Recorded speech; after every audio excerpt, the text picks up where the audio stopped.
Have you ever had a dream so vivid, so real, that when you wake up, it feels like a part of you is still there? For Michael, it wasn't a dream. It was the beginning of a waking nightmare. It started like any other Tuesday. The alarm clock blared at 6:30. The morning sun sliced through the blinds of his dimly lit bedroom. He rolled over, his arm reaching for the snooze button, a motion he'd made 1,000 times before. He grumbled, a half-asleep complaint to the morning, but the sound that left his lips wasn't his own. It was a jumble of soft consonants and melodic vowels, strange and fluid. He sat up, his heart suddenly pounding against his ribs. He tried again. What's going on? But the words that came out sounded like a foreign whisper, elegant and completely alien. Panic set in. He looked at his hands, his room, the familiar poster on his wall. Everything was the same. But when he opened his mouth, a stranger spoke. In the bathroom mirror, he stared at his own reflection, his face pale with confusion. He tried to say his name, Michael. It came out sounding like Michael, with a French lilt. He tried to call his wife Sarah, but her name was tangled in this new, unwanted tongue. The person staring back at him was Michael, but the voice belonged to someone he'd never met. The life he knew, the one filled with inside jokes whispered in plain English, the easy conversations with his daughter, the morning banter at the office, it all seemed to flash before his eyes. A lifetime of memories, all spoken in a voice that was now lost. Sarah found him an hour later, still standing in front of the mirror, whispering frantically to himself. The look on her face was a cocktail of fear and utter disbelief. She called an ambulance.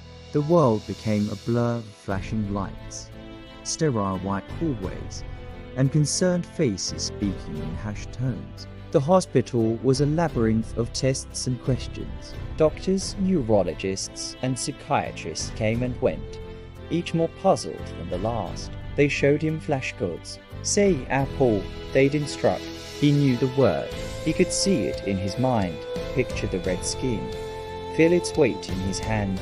But the word that emerged was pommel. They showed him a dog. He said team. A house? Maison. He was speaking fluent French, a language he'd only ever encountered in movies. He'd never taken a class, never visited France, never even had a particular interest in it. The MRI machine hummed and clicked, a cold, clinical coffin mapping the intricate pathways of his brain. On the screen, visuals of neurons fired like a frantic lightning storm.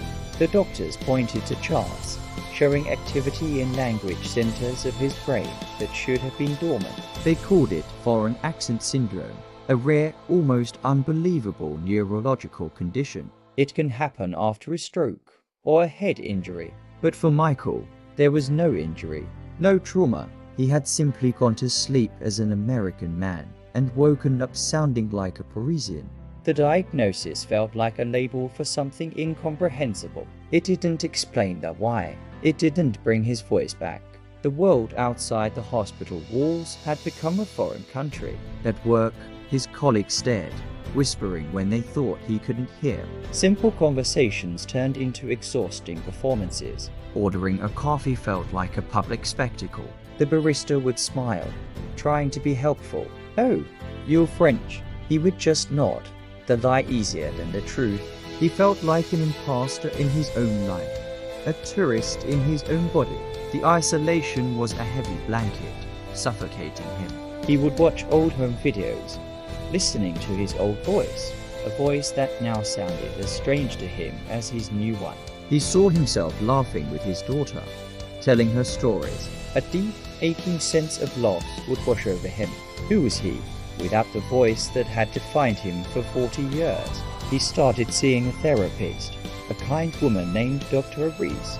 She didn't have answers, but she had something almost as valuable. She listened. He'd sit in her office, the words tumbling out in their frustrating, elegant French. He spoke of the anger, the confusion, the profound loneliness. He described feeling like his own mind had been hijacked. He felt a phantom, a ghost in his own throat, speaking for him.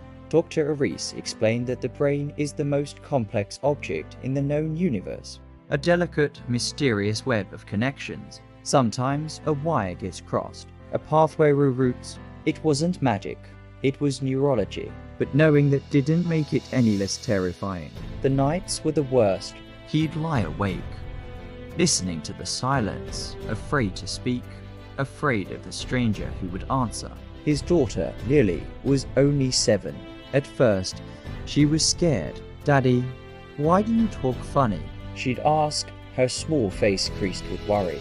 Sarah tried to explain it in a way a child could understand. Daddy's brain played a little trick on him. "But he's still your daddy." One evening, Lily came to him with one of her favorite picture books. It was a simple story about animals on a farm. She pointed to a picture of a cat. "What's that, Daddy?" she asked, looking at him with trusting eyes. Michael took a deep breath. He didn't try to force the English word. He just spoke. "Sistem chat," he said softly. Lily giggled.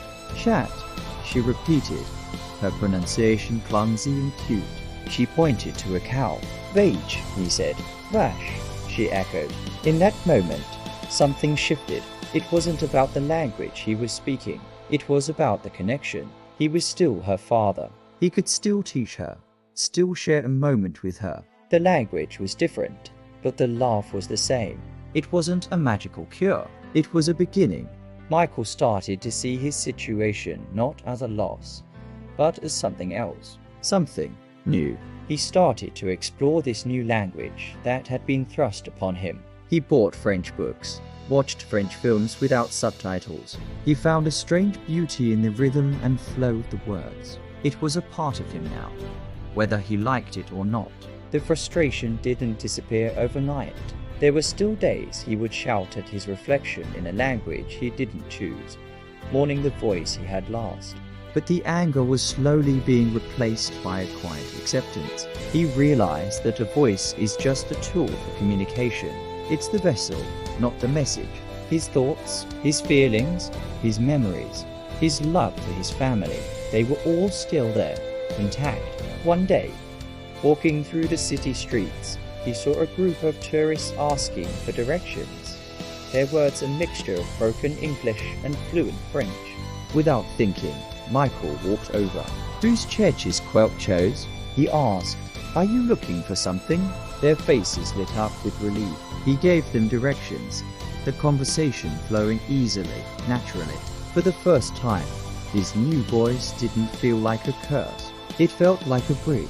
He was no longer just Michael, the man who lost his voice. He was Michael, the man who had found another. His life had been rewritten in a language he never expected, but the story was still his to tell. The human mind is a frontier we are only just beginning to explore. Sometimes its mysteries don't present themselves as problems to be solved, but as new realities to be embraced. Michael's journey wasn't about getting his old life back. It was about learning to live and to love in the one he was given. Thank you for watching. If you found this story compelling, please consider subscribing for more journeys into the unexplained.